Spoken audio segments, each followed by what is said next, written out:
Hi everyone.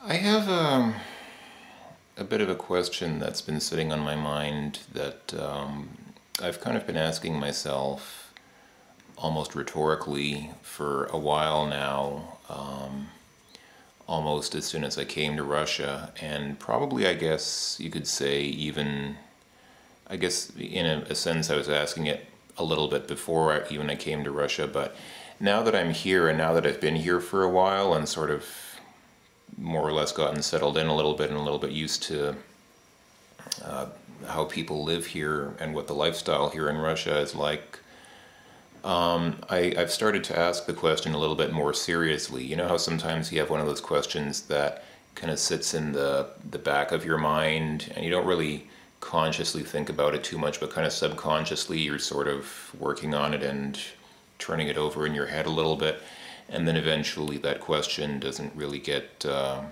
settled, and so it sort of comes to the forefront of your mind, and you suddenly realize, hey, here's a question that I kind of have been asking myself. I need to seriously ask myself. So this is one of those questions. This is kind of a question now that I wanted to make a bit of an open question and sort of pose to you folks, the viewers, and see if I could kind of ask for commentary or responses. And the question is very simply this: what do we as Americans have the special freedom to do?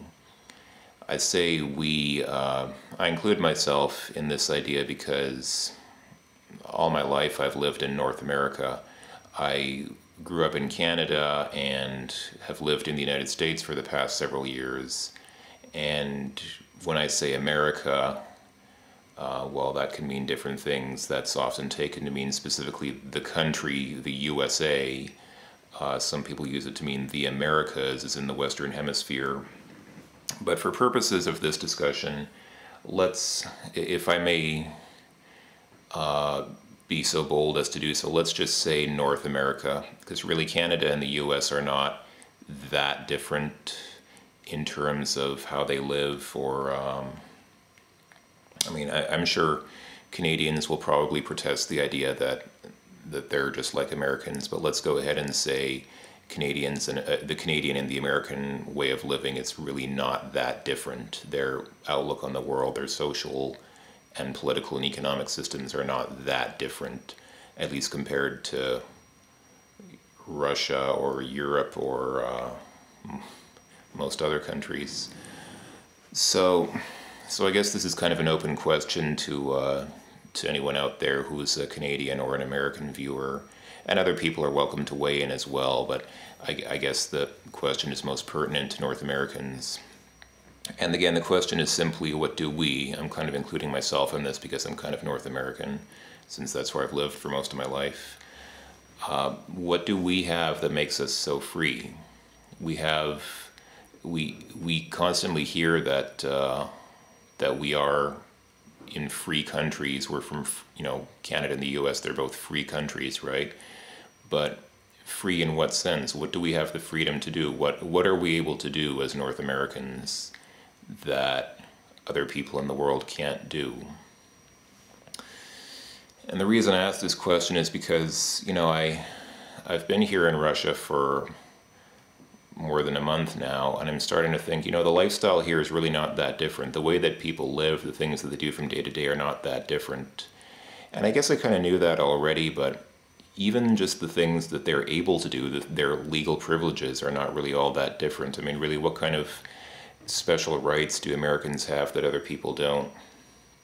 I guess the most fundamental and the most important answer that you could give to that question is to look at the Bill of Rights. The United States has the Bill of Rights, which is basically the usually taken as the amendments that have been made to the US Constitution. Similarly, Canada has the Canadian Charter of Rights and Freedoms. And both of these, they're different documents, but they're similar. The Canadian Charter of Rights and Freedoms and the US Bill of Rights are quite similar in what they guarantee to their citizens and residents. And And I mean, there are various political freedoms, like the right to a speedy trial if you're accused of a crime and things like that. But most of those are not really fundamental because they don't impact people on a day-to-day basis. I mean, how many people will actually be charged with a serious crime in their lives? Of course, some people will be, and if you're one of those people, then it's very important that you do have a fair trial.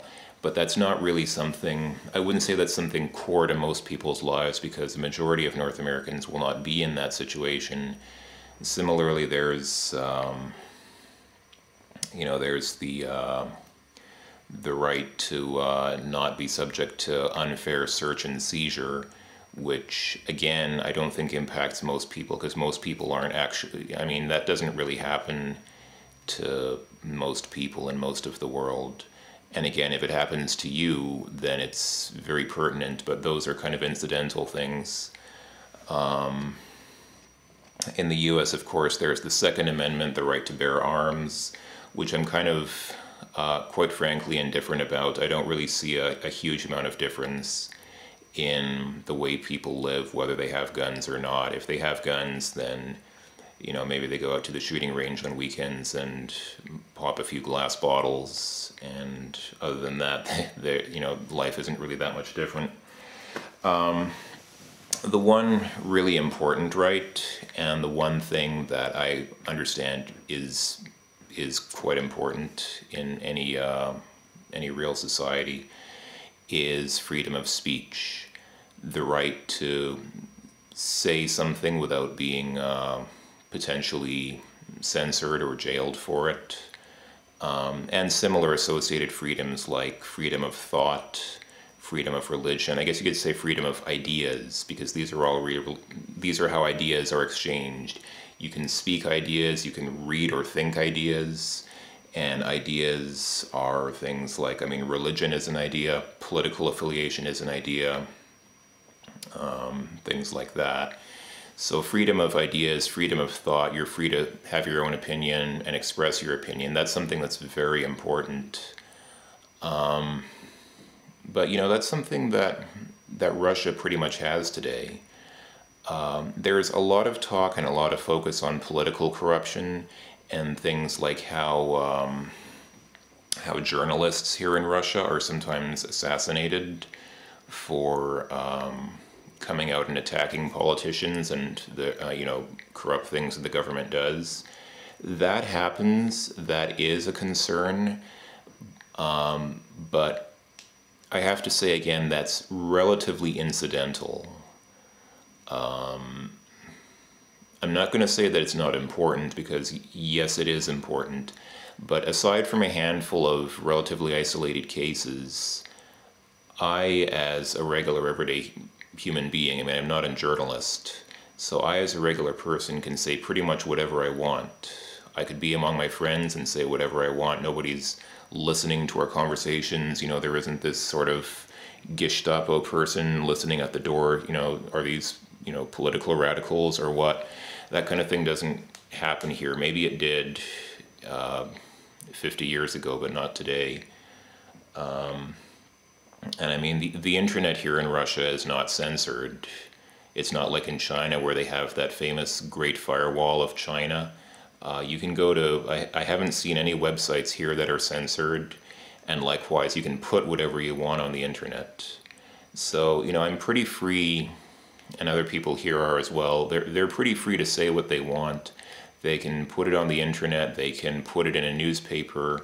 Potentially, they might get in trouble for it if they say something that's politically unpopular. So yeah, you could find yourself in trouble if you really make a big deal out of something, like Gary Kasparov is now. I don't know if how many of you have heard Gary Kasparov, arguably the greatest chess player of our time, has sort of left chess behind and he's become a political activist now. And he's very strongly speaking out against the current Russian government and saying that, we need more freedoms. And, okay, that's great, but people are saying that he could get himself killed. And so, I mean, it hasn't happened yet. He's still As far as I know right now, he's still alive and well, but he could just find himself quietly disappeared. If you become really well known and you really raise a big fuss about it, then yes, the government might just decide to disappear you. But again, that's pretty rare. It's not a concern for most people. It's really not something that is... it's not something that I'm scared of. I mean, I'm not a political commentator. I can be here right now on video on YouTube, and I feel comfortable speaking my mind. I'm not scared that somebody's going to censure me, or that, you know, the cops are going to break down my door and take me away or something like that. I mean, that, again, that very, very rarely happens here, and that the few, you know, the tiny handful of cases where that has happened have been so magnified by the media that they've become kind of famous, but that's a very rare thing. So again, I won't say that freedom of speech is not important. It is important to have a free mind and be able to think what you want and not have your thoughts controlled by some overarching sort of propaganda department. Okay, I understand that that's important. That's not really a problem in Russia. And so I ask again, we as Americans have the freedom, besides that one thing, what else? We have the freedom to do what exactly?